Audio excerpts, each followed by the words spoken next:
Home ministry का जो spokes person था, वो ट्विटर पे आके उन्होंने मेरे मेरे ओसीआई को खारिज कर दिया। मतलब कि आप देखो कि एक किस्म की ट्रम्पियन ब्रुटैलिटी है। मैंने एक मजमून लिखा था टाइम मैगजीन में, जो टाइम मैगजीन के कवर पे शाया हुआ था, और उसमें मैंने कुछ हद तक हमारे वजीर आजम की तनकीद की थी, लेकिन इतनी सख्त तनकीद नहीं थी। कई कई दूसरे मजमून थे जहां से तनकीद उससे भी मतलब सख्त थी। एक किस्म का वोल्केनिक रद्द-ओ-अमल हुआ इंडिया के। हम्म। मोदी के जो हिमायत करने वाले थे वो बिल्कुल पागल हो गए कुछ हद तक। और मैंने सोचा चलो कि अगर आप ऐसा काम करते हो तो लाजमी है कि अपनी खाल मोटी करनी पड़ती है। रज़ा है, आप इतने सालों से, आप 6 साल से ज़्यादा ही हो गया है टाइम कि आप हिंदुस्तान नहीं जा पाए हैं। एज अ टूरिस्ट भी आप नहीं जा पा रहे हैं। आपने लिखा भी है कि आपकी नानी का जब इंतकाल हुआ, आप शायद श्रीलंका में थे उस टाइम पर, आप आपकी माँ ने, तवलीन सिंह साहिबा ने कुछ मज़ामीन लिखे थे कि मेरे बेटे के साथ ये किया गया है। एक किस्म की नाराज़गी थी, एक किस्म का फ्रस्ट्रेशन, एक एग्जॉस्टन भी था उस आर्टिकल में और उन आर्टिकल्स में कि हमने तो आपकी दिफा में चीज़ें कही हैं, लिखी हैं, लेकिन इसके बावजूद आपने मेरे बेटे को ही क्यों सिंगल आउट हम्म। किया। दोस्तों, आज हमारे शो में बहुत ही ख़ास मेहमान जुड़ गए हैं अमेरिका से। वैसे तो किसी तारुफ के मोहताज नहीं हैं, लेकिन फिर भी क्योंकि हमारे सामाईन के सामने पहली मर्तबा आप आए हैं, और अब हमारे नाज़रीन के सामने भी, क्योंकि आप हमारे वीडियो को यूट्यूब के ज़रिए भी देख सकते हैं, इसके रील्स भी आपको टिकटॉक और इंस्टाग्राम में शायद मिल जाएं। अम, आतिश तासीर आज हमारे ख़ास मेहमान हैं। आप बड़े मारूफ मुसन्निफ़ हैं। आप वैसे तो हिंदुस्तानी हैं, लेकिन 2019 में यकाएक एक वाकया हुआ आपके साथ कि आपको हिंदुस्तान से जो है निर्वासित कर दिया गया, एग्जाइल में आपको कर दिया गया। आप का ओसीआई कार्ड छीन लिया गया क्योंकि आपने 2019 में जनरल इलेक्शन से पहले पहले टाइम मैगजीन में एक मजमून लिखा था, और वो कवर पे जब उसको डाला गया तो उसमें डिवाइडर इन चीफ, और जिसमें नरेंद्र मोदी साहब का एक एक हुलिया इस तरह से बनाया गया, एक कार्टून, एक आप कैसे इलस्ट्रेशन रखा गया, जिसमें बड़े गुस्से वाले जो एक एक एक भावना उनके उनके शक्ल पे दिख रही थी, उससे जो है पूरे हिंदुस्तान में मोदी साहब की हिमायत करने वाले लोगों में इतनी नाराजगी बढ़ी, पिटिशंस दायर हुए, चिट्ठियां लिखी गई, सोशल मीडिया पर बाकायदा कैंपेन्स डाले गए, और उसी दौरान आतिश को मालूम पड़ा कि उनका अब ओसीआई कार्ड रद्द हो गया है। 2019 के बाद आतिश हिंदुस्तान जा नहीं पाए हैं, टूरिस्ट वीज़ा भी आपको नहीं नसीब हुआ है। किस तरह से इसका असर आपकी ज़िंदगी पे पड़ा, और आपकी जो ये किताब है हालिया, इसकी जो है इसका पूरा पस मंज़र उसी से तैयार होता है। A return to self, excursions in exile, fourth estate imprint है हार्पर कॉलिंस का। ये आया है इसी साल कुछ ही टाइम पहले, और इसमें आपने अपनी ज़िंदगी के बारे में आपने लिखी है, 2019 के बाद की ज़िंदगी, उससे पहले की ज़िंदगी के बारे में भी आपने बहुत सारी चीज़ें लिखी हैं। और एक मुझे महसूस हुआ कि आप मुसाफिर ही नहीं, आप अपनी ज़िंदगी के स्पेक्टेटर भी हैं। बहुत सारी चीज़ें इसमें हैं, और मैं आतिश को इस गुफ्तगू में शामिल करना चाहूँगा। आतिश, खुशामदीद, बहुत शुक्रिया, आपने हमें टाइम दिया। थैंक यू, बहुत मसरत हुई आपसे बात करते हुए। जी। आतिश, ये बताइए कि हिंदुस्तान में आप पैदा तो नहीं हुए, बरतानिया के आप शहरी रहे हैं, और हिंदुस्तान में लेकिन आपकी एक पहचान बनी, हिंदुस्तान के ही आप मुसन्निफ बने। आप चाह भी रहे थे, आपने अपनी किताब के इंट्रोडक्शन में लिखा भी है इसके बारे में कि आप हिंदुस्तान का जो एक लिटरेरी कॉर्पस है उसमें आप अपनी लिखाई पेश कर रहे थे, और जितने हमारे बड़े बड़े लेखक निकले हैं, उनमें उनके साथ, उनकी लिखाई के साथ आप इत्तेफाक रखते हैं, आप उसके साथ आइडेंटिफाई करते हैं। लेकिन अब आप हिंदुस्तानी नहीं रहे, और अब आप वेस्ट के साथ जाकर के मिल गए हैं। ये आप बताइए कि क्या हो गया 2019 में कि यकाएक आप हिंदुस्तान से निर्वासित कर दिए गए। मैंने एक मजमून लिखा था टाइम मैगजीन में, जो टाइम मैगजीन के कवर पे शाया हुआ था, और उसमें मैंने कुछ हद तक हमारे वजीर आजम की तनकीद की थी, लेकिन इतनी सख्त तनकीद नहीं थी। कई कई दूसरे मजमून थे जहां से तनकीद उससे भी मतलब सख्त थी। लेकिन मेरे ख्याल में ये जो इमेज थी टाइम मैगजीन का, वो एक किस्म की शान और शोहरत रखती है इंडिया के तस्वुर में। और ये जब ये शाया हुई इस उन्वान के साथ, India is divided in chief, एक किस्म का वोल्केनिक रद्द-ओ-अमल हुआ इंडिया के। हम्म। मोदी के जो हिमायत करने वाले थे वो बिल्कुल पागल हो गए कुछ हद तक। और मैंने सोचा चलो कि अगर आप ऐसा काम करते हो तो लाजमी है कि अपनी खाल मोटी करनी पड़ती है। और इसको तो मैंने कहा ये अब कुछ हफ्तों के लिए चलेगा और मैं इसे मैं कबूल करने के लिए तैयार था। लेकिन फिर 2-3 महीने बाद एक खत आया होम मिनिस्ट्री से, गृह मंत्रालय से, कि हम आपका ओसीआई रद्द करना चाहते हैं। हम्म। और फिर हमने कुछ रिस्पांस जवाब देने की कोशिश की थी। और 3 महीने बाद प्रिंट नाम का एक पोर्टल है इंडिया में जिसको हम्म। खबर मिली थी, उन्होंने एक खबर छाप दी। और उस वक्त होम मिनिस्ट्री का जो स्पोक्स पर्सन था, वो ट्विटर पे आके उन्होंने मेरे मेरे ओसीआई को खारिज कर दिया। मतलब कि आप हम्म। देखो कि एक किस्म की ट्रम्पियन ब्रूटैलिटी है इसमें। हम्म। ट्विटर पे आके एक फॉर्मल डॉक्यूमेंट ऐसा खारिज कर दिया। और उसके बाद मुझे ना टूरिस्ट वीजा मिला, ना मुझे कोई मतलब। और शुरुआत में मैंने कुछ हद तक बहादुरी दिखाने की कोशिश की, लेकिन अब जाती तौर पे वो बहुत सारा कुछ बहुत करीब आ गया है। मेरी नानी का देहांत इंतकाल हुआ था, तो मैं उस वक्त उनके अंतिम संस्कार के लिए नहीं जा सकता था। अब मेरी वालिदा भी कुछ हद तक बुजुर्ग हैं, मेरे स्टेप फादर का स्ट्रोक हुआ। तो ये सारा कुछ मतलब कुछ सालों के बाद काफी मुश्किल होने लगता है। मैं हमारे सुनने वालों और देखने वालों के लिए मैं ये बता दूं, आतिश तासीर जानी माने हिंदुस्तान की सहाफ़ी तवलीन सिंह की तवलीन सिंह के साहबजादे हैं। और आपके वालिद मरहूम सलमान तासीर साहब साबिक गवर्नर पाकिस्तानी पंजाब के, आपका कत्ल हो जाता है 2011 में। और हिंदुस्तान में सब ने इसके बारे में सुना था, देखा था, पढ़ा था।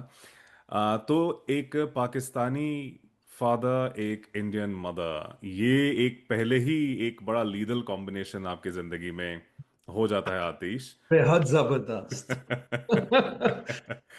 और तकसीम तकसीम के बंटवारे के वो ग्रैंड चिल्ड्रन होते हैं। जी। लेकिन मैं कुछ हद तक एक एनाक्रोनिस्टिक बात है कि मैं तकसीम का औलाद हूँ। और हम्म। और मैं कभी नहीं चाहता हूँ कि ये किसी और पे मतलब ऐसी बात गुजरे, क्योंकि बहुत मुश्किल है, बहुत हम्म। मुश्किल। लेकिन क्योंकि 21 साल की उम्र तक आप अपने वालिद साहब से मिले भी नहीं थे। बिल्कुल नहीं मिला था। मेरी पूरी परवरिश इंडिया में हुई थी। और मैं अपने आप को, हमारी जो मिली जुली तहजीब है इंडिया में, जो गंगा जमुनी तहजीब कहलाते हैं, हम्म। उसमें अपने आप को बिल्कुल मतलब मुब्तला महसूस करता था। मुझे कभी नहीं लगा कि और इंडिया भी कुछ हद तक एक किस उस जमाने में इतना रिएक्शन नहीं था। वो हम्म। काफी रोशन ख्याल लोग थे। बहुत मेरे मेरे जो नाना थे वो तकसीम के की वजह से उन्होंने बहुत बहुत कुछ खो बैठे थे। हम्म। लेकिन उसके बावजूद भी उनमें कोई तल्खी या कड़वाहट नहीं थी।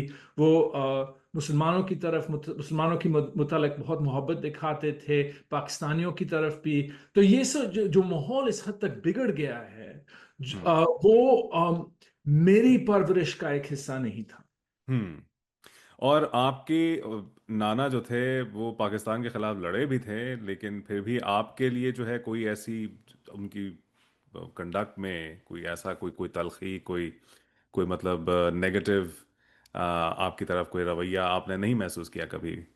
नहीं, मेरे ख्याल में वो उस वक्त भी सोचते थे कि जो बंटवारा हुआ था, ये जो तकसीम हुआ था, ये कुछ मतलब सियासतदान हुक्मरान की वजह से हुआ था।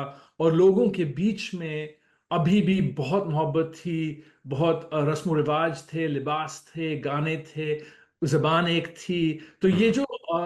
जो जिस हद तक मतलब एक किस्म की गैर फितरी बट तकसीम हुई थी हम्म। उनकी नजरों से, कि ये चीज जो थी कि और मेरे ख्याल में वो उम्मीद भी रखते थे कि कुछ हद तक ये सारा कुछ मिट तो नहीं जाएगा, लेकिन कि इसके हम कि एक मुस्तकबिल आएगा कि जहां वो जो कुर्बत थी इन लोगों के बीच में वो फिर से कायम हो सकती है। हम्म। और आतिश, जो जिस सर्कमस्टांस, जिन हालात में आप पैदा हुए, उसके बारे में भी आपने अपनी किताब में जिक्र किया है इंट्रोडक्शन में। और आपकी माँ ने बगैर शादी किए आपको पैदा भी किया, लेकिन हिंदुस्तान ने आपको एक्सेप्ट भी किया, मतलब सोसाइटी ने, हो सकता है उस दौर में कुछ दिक्कतें रही हों, लेकिन फिर भी एकदम से ये अदरिंग जो हो गई है कि अब आप तवलीन सिंह के फर्जंद नहीं रहे, आप एक हिंदुस्तान की मुखालफत करने वाले एक ऐसे शख्स बन गए हैं जो शायद वेस्ट के भी एजेंट है, जो एक तरह का जो एक इमेज क्रिएट की जाती है कि हम्म। मोदी साहब की अगर तनकीद कर रहे हैं मतलब हिंदुस्तान की भी आप तनकीद कर रहे हैं एक तरह से। तो ये एक अदरिंग जो आपने महसूस की है, लेकिन आपकी माँ ने नहीं महसूस की इतना कुछ होने के बाद भी, इस कॉन्ट्रडिक्शन को आप कैसे देखते हैं? बहुत मतलब डिलिबरेट सी बात थी कि हमारे जो वजीर आजम है, हमारे जो प्रधानमंत्री हैं मिस्टर मोदी, उन्हें मतलब साफ तौर पे मतलब ये सारे कुछ बातफसील पता था कि हम्म। कि ये सिलसिला कैसा था, और उसके बावजूद उन्होंने कहा कि ये एक पाकिस्तानी राइटर हैं, एक पाकिस्तानी सियासी खानदान से आते हैं। हम्म। हालांकि उन्हें पूरी तरह पता था कि मेरी परवरिश इंडिया में हुई थी, मेरी माँ वहाँ सहाफ़ी हैं, उन्होंने मोदी जी को के कई कैंपेन को कवर किया था। वो हम्म। उस अब अभी भी वो उनके साथ मतलब कुछ तक हद तक संपर्क रखते हैं, राब्ता रखते हैं। तो ये उन्होंने जानबूझ के किया, और उस वक्त भी कौंसलेट के एक आदमी थे जिन्होंने कहा था, या आपने आतिश तासीर नाम क्यों रखा है, अगर आतिश सिंह होते तो बिल्कुल ठीक हो जाता। तो ये बहुत मतलब डिलिबरेट सी आदरिंग की गई थी। हम्म। और मेरा मैं क्या कहूँ, मैंने अपना अपना नाम मुंतखब तो नहीं किया, तो वो मुझे विरासत में मिला था। जी। तो ये अंग्रेजी में से डॉग विसल बुलाते हैं, हम्म। और कुछ हद तक ये पाकिस्तानी का जो डॉग विसल है, बहुत से मुसलमान जो इंडिया में होते हैं वो इसका शिकार हो जाते हैं। तो वो हम्म। बहुत मतलब उन्होंने उन्होंने पूरी तरह जानबूझ के किया था ये। हम्म।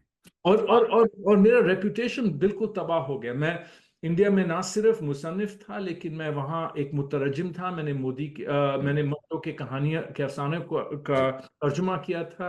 तो ये मेरी मेरी मैंने अपनी जो ये जो कंट्रीब्यूशन थी मेरी अब इंडियन लेटर्स, इंडियन अदब की तरफ, वो सारा कुछ मतलब उस पे एक छाया गिर गई थी कि वो हम्म। मोदी जी ने ये कह दिया कि ये और कई मतलब वो वहाँ एक पोर्टल है ऑप इंडिया, जो जी। माउथ पीस है। और जी। उसमें मैं आपको बता नहीं सकता हूँ कि कितने आर्टिकल्स उन्होंने छापे, मुझे इस्लामिस्ट बुलाया, जिहादी बुलाए, सारा कुछ। और अंत में उन्होंने जो भी अंजाम था वो था कि मेरा मेरा साहित्य अदबी रेपुटेशन पूरी तरह तबाह किया गया था। आपने जिक्र किया मंतों का, मैं हमारे सुनने वालों के लिए मैं बता दूं कि आतिश की और भी बहुत मशहूर किताबें हैं। मंटो सेलेक्टेड स्टोरीज, ये एक किताब आपने लिखी थी। A stranger to history, a son's journey through Islamic lands, ये आपकी एक किताब है। आप जो है the temple goers, noon, the way things were, the twice born, life and death on the Ganges, ये इससे पहले वाली किताब जो आपकी आई थी, और बहुत चर्चे में भी आप रहे थे इस किताब की वजह से भी। आतिश, आपने इस किताब में जो है, क्योंकि आप इस कॉन्ट्रडिक्शन की आप बात कर ही रहे हैं, जो हिंदुस्तान जिसमें आप पले बढ़े और जो हिंदुस्तान अब बन गया है, इंडिया और भारत के बीच में जो एक कॉन्ट्रडिक्शन आजकल हमें दिखता है, और भारत लफ्ज का इस्तेमाल आज सरकारी खेमे में, या उस खेमे से आजकल ये नारा दिया जाता है कि जैसे कॉन्स्टिट्यूशन में लिखा हुआ है इंडिया दैट इज भारत, अब ये भारत दैट इज इंडिया के भारत को हम तरजीह दें, इंडिया को जो है हम पीछे रख दें। तो इसी हम्म। पर आप जो लिखते हैं, और मुझे बहुत अच्छा लगा, आपने एक बहुत खूबसूरती से आपने लिखा है कि India is a land, Bharat is a people, the Hindus. India is historical, Bharat is mythical, India is an overarching and inclusionary idea, Bharat is atavistic, emotional, exclusionary। आप हम्म। इसकी वजाहत करना चाहेंगे? हाँ, ये जो एक किस्म के ये जो भगवा लिबास पहने हमारे हुक्मरान हैं, वो एक ऐतिहासिक पवित्रता चाहते हैं। वो हम्म। चाहते हैं कि क्योंकि और इंडिया भी एक बहुत अजीब सा शब्द है, क्योंकि इसमें एक चीज शामिल है कि जो हमारा जो इतिहास है, कि दूसरों की नजरों से देखा जाए, हम्म। जब इंडिया को देखा जाए, तो ये लफ्ज बिल्कुल एटमोलॉजिकली भी इस चीज को मतलब कैप्चर करता है कि ये हम्म। एक गैर की नजरों से इस मुल्क को देखा गया है। हम्म। लेकिन उसी वक्त एक ये भारत जो लफ्ज है, ये वो मतलब ख्वाब महसूस करने की कोशिश है कि हम before we were changed by the gaze of others, you hmm. know, कि दूसरों की नजरों से जो हम में तब्दीलियां आई हैं, कि वो चाहते हैं कि वो उस ऐतिहासिक पवित्रता को फिर से हासिल किया गया, फिर से कायम किया गया, कि एक इंडिया जिसमें अंग्रेज ना हो, मुसलमान हम्म। ना हो, और एक एक हिंदू ट्रूथ या एक हिंदू हम्म। प्योरिटी को फिर से कायम करने की कोशिश। तो ये इन बहुत मतलब एक बहुत गहरा कश्मकश है। हम्म। आप जो है इसके बारे में जब आप लिखते हैं, और मैं आपसे ये सवाल ज़रूर पूछना चाहूँगा कि आपका जो ये ज़ाती तौर पे एक्सपीरियंस रहा है, आप इतने सालों से, आप 6 साल से ज़्यादा ही हो गया है टाइम, कि आप हिंदुस्तान नहीं जा पाए हैं, एज अ टूरिस्ट भी आप नहीं जा पा रहे हैं। आपने लिखा भी है कि आपकी नानी का जब इंतकाल हुआ, आप शायद श्रीलंका में थे उस टाइम पर, आप हिंदुस्तान जा नहीं पाए, और आपकी माँ गई थी आपसे मिलने के लिए उसके बाद। लेकिन जो आपके साथ ये हुआ था उस टाइम पे, आपकी माँ ने, तवलीन सिंह साहिबा ने कुछ मज़ामीन लिखे थे कि मेरे बेटे के साथ ये किया गया है। एक किस्म की नाराज़गी थी, एक किस्म का फ्रस्ट्रेशन, एक एग्जॉस्टन भी था उस आर्टिकल में और उन आर्टिकल्स में, कि हमने तो आपकी दिफा में चीज़ें कही हैं, लिखी है, लेकिन इसके बावजूद आपने मेरे बेटे को ही क्यों सिंगल आउट किया। हम्म। ये एक सेंस आता है। और इसी से मेरा सवाल भी है कि आप जो बात कहते हैं, आपकी माँ बिल्कुल अलग बात कहती हैं। और जो जो करंट निज़ाम है हिंदुस्तान का, उसके साथ काफ़ी हद तक आप आइडेंटिफाई भी करती हैं, आप रिलेट कर सकती है, शायद, मुझे मालूम नहीं, वो आपको ज़्यादा बेहतर मालूम होगा। लेकिन हम्म। जिस जो आपकी लिखाई है, जिस तरह की तलखी आपने ऑपोजिशन की तरफ, कांग्रेस की तरफ, खास करके राहुल गांधी या गांधी फैमिली की तरफ, आपकी माँ ने दिखाए हैं, अपने हम्म। मज़ामीन के जरिए, इंटरव्यूज़ के जरिए भी। और मोदी साहब की दिफा में अभी तक आप खड़ी हुई हैं, आप परचम बुलंद करती रहती हैं उनका। अभी जो रेड फोर्ट में जो हालिया उनका बयान आया था, उसके बाद भी आपके दिल में उम्मीद पैदा होती है। इस कॉन्ट्रडिक्शन को हम कैसे समझे आतिश, क्योंकि उनके बेटे के साथ ऐसा हुआ है, लेकिन अभी भी वो अलमबरदार है उस निज़ाम का, वो एक ऑल्टरनेटिव का, कि भाई मोदी साहब से बेहतर कोई है नहीं हिंदुस्तान के लिए। देखो, मुझे मुझे मुझे जब मैं उनसे बात करता हूं तो मुझे ये एहसास होता है कि वो एक सहाफ़ी की हैसियत से बहुत समझना चाहते हैं कि इस वजीर आजम के मुतालिक अगर इतनी मोहब्बत है इंडिया में, कि उनका फर्ज बनता है कि इसे वो गहराई से, इसकी गहराई वो टटोल सकते हैं और समझ सकते हैं और उसको जाहिर कर सकते हैं। ये मेरे ख्याल में उनका हम्म। एक पूरी तरह धर्म है सहाफ़ी की हैसियत से। हम्म। लेकिन जाती तौर पे उनके ख्यालात काफ़ी अलहदा हैं। मेरे ख्याल में वो उम्मीद रखती थी, ज़रूर रखती थी। हम्म। और मेरे ख्याल में कुछ हद तक कि जो ट्रम्प के बारे में कहा कहा जाता है अमेरिका में कि he was the wrong answer to the right question, कि हम्म। कुछ हद तक मोदी का जो लहर जिसने मोदी को उभराया बनाया, वजीर आजम बनाया, कि वो एक इंडियन इस्टेब्लिशमेंट में उसमें एक तनकीद शामिल थी। और वो तनकीद अभी तक वैलिड है कि हम्म। कुछ हद तक गांधी फैमिली का जो एस्टैब्लिशमेंट था, वो उन्होंने उसमें एक कमजोरी जरूर थी। और अभी हम्म। भी उन्होंने वो जो फासले, कल्चरल फासले थे, जो दूरियां थी, उन्होंने हम्म। अभी भी उसका मतलब जवाब नहीं दिया है। उन्होंने मोदी का कुछ, ये थर्ड टर्म हो रहा है और अभी भी राहुल गांधी को सामने पेश किया जा रहा है। तो ये मतलब कुछ हद तक द राइज ऑफ मोदी, इसमें एक वैलिडिटी जरूर थी। हम्म। लेकिन मुझे नहीं लगता है कि वो अभी भी उनकी हिमायत करती हैं या ऐसा कुछ नहीं। वो एक लेखक की तौर पे, हम्म। लेखक की हैसियत से वो इन इन इन इन, इन द मोदी फिनोमेना उन्हें समझने की कोशिश करती है, हम्म। उसे समझने की कोशिश करती है। जिस हिंदुस्तान में आप पले बढ़े, आप दिल्ली में पले बढ़े हैं, और आपके बहुत अच्छे ज़ाती ताल्लुकात रहे हैं इंडिया के हुज हू से, जो आप आवाजाही रहती थी आपके घर में बड़े बड़े लोगों के। हम्म। तो उसी नेहरूवियन स्टेट का, या जो है एक नेहरूवियन या गांधी नेहरू फैमिली का जो एक इस्टेब्लिशमेंट था, जो वो चला रहे थे, या उनकी क़यादत में जो चल रही थी, उस हिंदुस्तान में आप पले बढ़े, और आपके बचपन के जो एहसासात है, वो मुझे लगता है काफ़ी पॉजिटिव है, क्योंकि एक काफ़ी प्यार मोहब्बत भरा एक हिंदुस्तान जो आपने देखा है।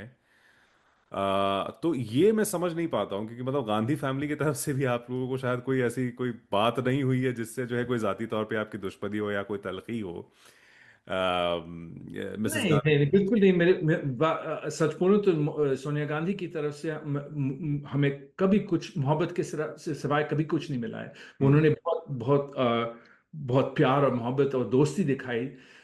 लेकिन ये जाति मामला नहीं है। मतलब हम्म। इब्न खल्दून लिखते हैं कि कोई चौथी नस्ल में एक कमजोरी पैदा आती है, और civilisations rise and they fall, और हाँ। Dynasties rise and they fall. तो ये जो इस कमजोरी को जाहिर करना, इसके बारे में लिखना, ये कोई मतलब ये कोई पर्सनल सिलसिला नहीं है, जो कोई इसको बदला लेने की कोशिश नहीं। ये इसे एक राइटर की हैसियत से समझना बहुत जरूरी है। और हालांकि ये जो फिनोमेना है, मोदी का फिनोमेना, ये एक ग्लोबल फिनोमेनन है। तो इसको इसको मतलब रिड्यूस नहीं किया जा सकता है कि हमारी दोस्ती है थी गांधी फैमिली से। तो ये हम्म। दोनों अलग बात है। इसमें कोई या आप लेकिन जो एक आप लिखते हैं कि आपका जब ये एग्जाइल हुआ, जब आपका ओसीआई कार्ड रद्द हुआ, तो एक किस्म का जो है एक एक एक एक आप लिखते हैं, आप ही के अल्फाज में वो दोहरा दो, to lose one's country is to know an intimate shame like being disowned by a parent turned out of one's home. Your country is so bound up with your sense of self that you do not realize what a ballast it has been until it is gone. तो शुरू के कुछ time में मतलब आपको सच में एक शर्मिंदगी महसूस हो रही थी, एक ऐसा फील हो रहा था कि भाई मुझे तो निकाल दिया, मैं इधर का भी नहीं रहा उधर का भी नहीं रहा, ऐसा एक फील आ रहा था आपको सच में? बहुत फील हुआ। और शेम एक बहुत अजीब सा इमोशन है कि इसमें कोई लॉजिक या रीजन नहीं होता है। बहुत टाइम्स इतिहास में लोग जो हॉलोकॉस्ट के शिकार थे, जो कभी कभी सेक्सुअल वायलेंस के शिकार होते हैं, वो शेम महसूस करते हैं, the feeling of a victim. और मुझे तो लगा कि मेरे जो जो मुझे मोहब्बत दिखाई गई थी इंडिया में, कि ये जो एक्शंस वजीर आजम ने लिया था, कि वो उस मोहब्बत का एक बिट्रेयल था।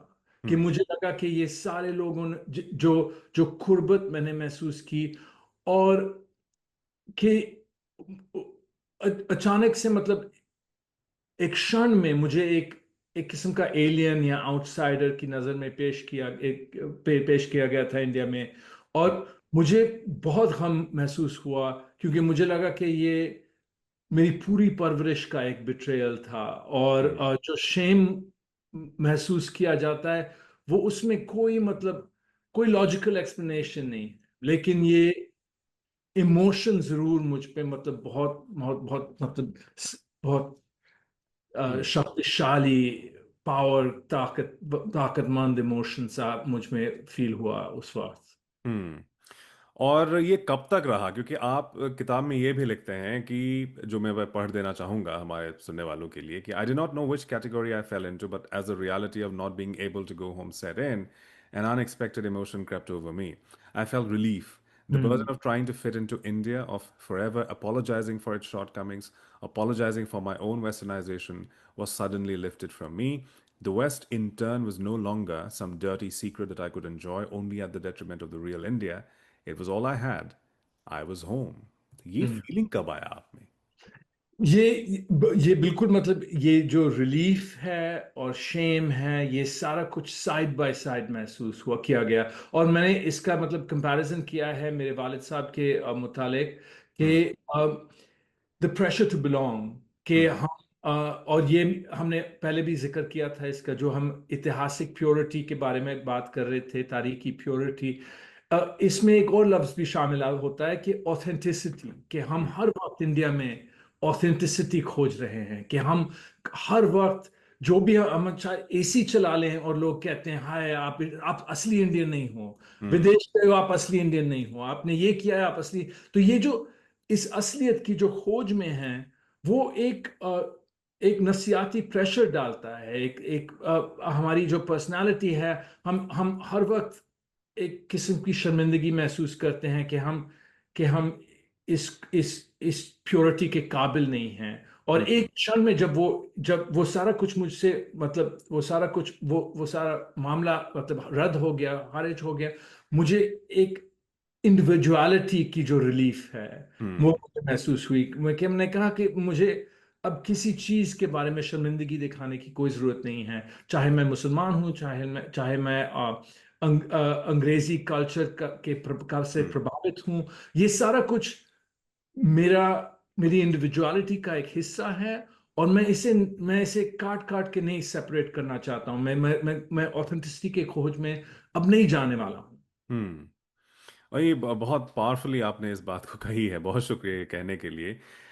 लेकिन आतिश, अगर हम देखते हैं कि अब 6 साल हो गए हैं, आप हिंदुस्तान जा नहीं पा रहे हैं, और आप तो शायद पहले सबसे वेल नोन केस थे कि आपका ओसीआई रद्द हुआ। उसके बाद तो बहुत लोग हैं ओसीआई बिल्कुल। जो कि तनकीद करते हैं इस सरकार की या मोदी साहब की। अशोक स्वेन है, उनका ओसीआई कार्ड रद्द हो गया, वो तो केस भी उन्होंने किया 2-2 बार।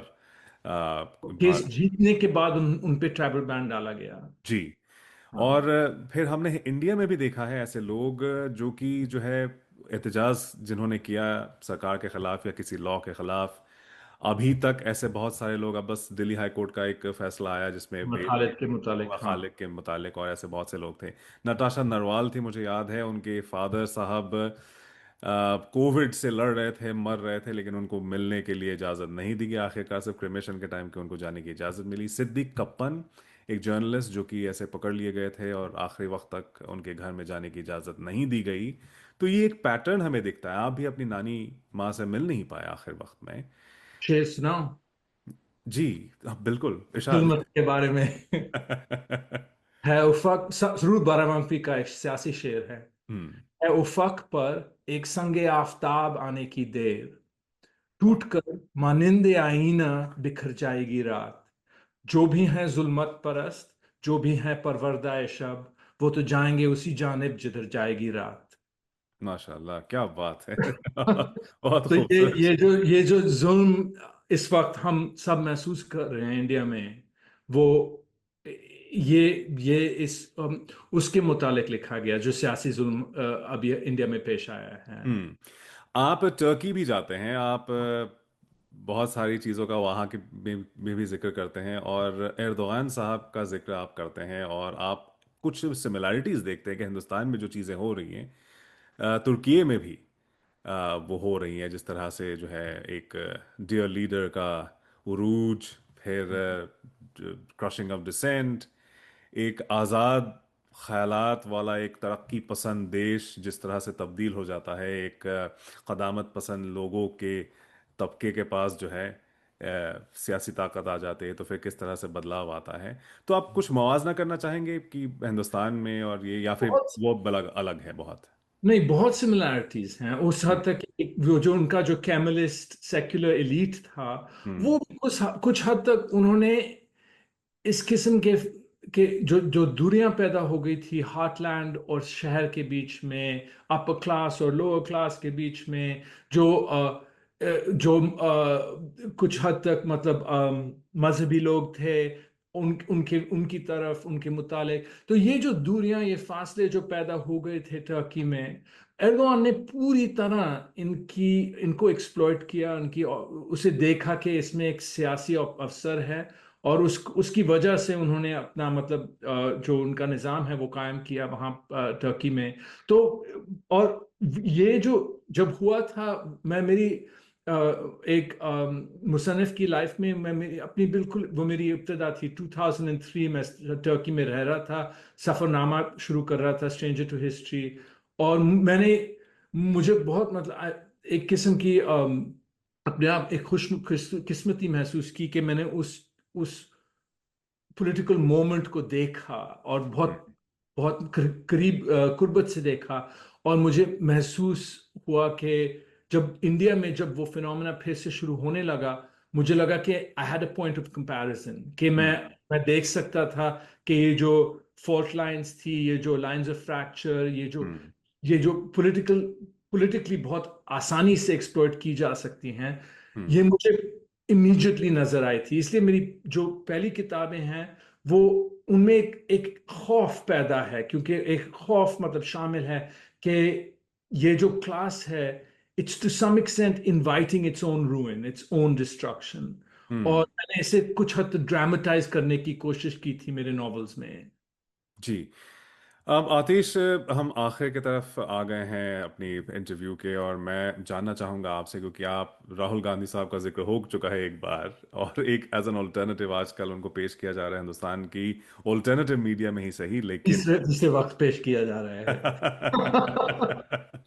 इस वक्त पेश किया जा रहा है। लेकिन बहुत लोग कहते हैं अनकी, यहाँ तक कि मतलब जो आ, उन्हें नहीं पसंद करते थे, उनकी तनकीद में हमेशा बात करते थे, वो भी अब कह रहे हैं कि अब जितने भी ऑपोजिशन कैंप के लीडरान हैं, बहुत सारे नाम आते रहते हैं कि ये लीडर हो सकते हैं, वो लीडर हो सकती हैं, लेकिन अब ये सारी आवाज़ें जो हैं पीछे चली गई हैं। अब सिर्फ और सिर्फ राहुल गांधी साहब की आवाज़ हमें सुनाई दे रही है। जिस तरह से दिलेरी से वो खड़े हुए हैं इस निज़ाम के खिलाफ, वोट चोरी का इल्ज़ाम लगाया है, बाकायदा उन्होंने रैली निकाली है, भारत जोड़ो कैंपेन उन्होंने किया जिसमें वो चले हज़ारों किलोमीटर। वो भी एक सफ़रनामा हो सकता है, मुझे लगता है। वो पूरे हिंदुस्तान की सैर वो करते हैं। तो आपको क्या लगता है कि आने वाले वक्त में अगर निज़ाम बदल जाता है तो एक बार फिर से आप हिंदुस्तान में वापस जाना चाहेंगे, और एक सेंस ऑफ बिलोंगिंग आपको वहां पे मिल सकती है जो कभी माजी में आपको मिला था? देखो, राहुल गांधी की तरफ जाती तौर पे मैं मतलब बहुत मोहब्बत महसूस करता हूँ। वो कुछ हद तक दोस्त नहीं है, लेकिन हम्म। कोई जरूर हैं। और लेकिन मुझे ये कहना बहुत जरूरी है कि जब इंतखाबात होते हैं एक जमहूरियत में, हम्म। और कोई दल या कोई पक्ष हार जाता है, तो फिर किसी को नया पेश करना बहुत जरूरी होता है। कि फिर हम्म। आप बार बार उसी आदमी को नहीं पेश कर सकते हैं हम्म। जो अभी जो हार गए हैं, क्योंकि फिर ऐसे लगता है कि राहुल गांधी जी वो कभी कभी लोग चुनाव में जीत चाहते हैं, वो आंदोलन नहीं चाहते हैं। हम्म। और राहुल गांधी जी आंदोलन लगाने में बहुत माहिर हैं, लेकिन वो कभी कभी सियासत सियासतदान की तौर पे थोड़ी हम्म। मतलब कमजोरियां हैं उनमें। तो और हम्म। मुझे नहीं लगता है कि कोई भी इलेक्शन या कोई भी पॉलिटिकल पार्टी, मतलब अगर अमेरिका का मसाइल लेते हैं, तो मैं अगर अभी भी हिलरी क्लिंटन डेमोक्रेटिक कैंडिडेट होती, तो हम कहते कि ये क्या हो रहा है, कि किसी हम्म। और को जरूर लाना है। तो हम्म। ये जो the inability of the Congress party to produce political talent, ये हम्म। बहुत कमजोरी दिखाई गई है। और उन्होंने ये भी देखा है कि उनके यहाँ कई थे जो जिनमें बहुत पॉलिटिकल काबिलियत थी, और वो उन्होंने कांग्रेस पार्टी छोड़ दिया है। हम्म। तो ये सारा कुछ हमें जहन में रखना बहुत जरूरी होता है। हम्म। आतिश, आप मोदी साहब के भी हामी थे जब शुरू शुरू में आए थे, या जब उनका ये कैंपेन शुरू हुआ था? आपको बड़ी उम्मीदें थी उनसे भी, अगर मैं गलत नहीं हूं तो। और यकाएक चीज़ें बदलने लगी उनके आने के बाद, और रफ्ता रफ्ता हमने देखा कि किस किस तरह से हिंदुस्तान तब्दील हो गया, एक ऐसा हिंदुस्तान बन गया जो अब खौफजदा है मगरिबी दुनिया से, जो एक इनसिक्योरिटी में रहता है हमेशा, जो नाराज गुस्सैल रहता है, और हमेशा बदला लेने की उसमें एक हसरत होती है कि किसी ने हम हमें कुछ कह दिया, हम बदला लेंगे। वैसे एक हिंदुस्तान में अब वो तब्दील हो गया है। जो आप सोशल मीडिया ट्रोल्स का जिक्र कर रहे हैं, वो ऑफलाइन भी काफी एक्टिव रहते हैं, हमने देखा है। जरूर। तो क्या आपको लगता है कि आप, क्या वो गलती राहुल गांधी के बाबत भी आप करने जा रहे हैं? क्योंकि आप नहीं, क्योंकि जी। क्योंकि देखो, हाँ। ये मामला मोदी जी के बारे में मैं ये भी कह सकता हूं कि ये एक एक कुछ एक नजरिए से देख सकता है। देखिए, सिर्फ सियासी तौर पे देखा जा रहा है, लेकिन मैं जो देख रहा था वो कुछ हद तक कल्चरली देख रहा था। और हम्म। मुझे अभी भी यकीन नहीं है कि ये जो सारा कुछ जो होता है, the rise of Trump, the rise of Modi, Erdogan के बारे में भी, इन टर्की में बहुत तब्दीलियां आई हैं कुछ 10-15 सालों के लिए, बहुत अच्छी तब्दीलियां भी आई हैं। तो हम्म। ये जो ये जो लॉन्ग व्यू लेने का जो एक नूरे बसीरत किस्म का जो लॉन्ग व्यू लेते हैं इसके बारे में, इसका फाइनल रिजल्ट हमने पूरी तरह देखा नहीं है, लेकिन हम्म। ये इसमें एक इनएविटेबिलिटी जरूर थी।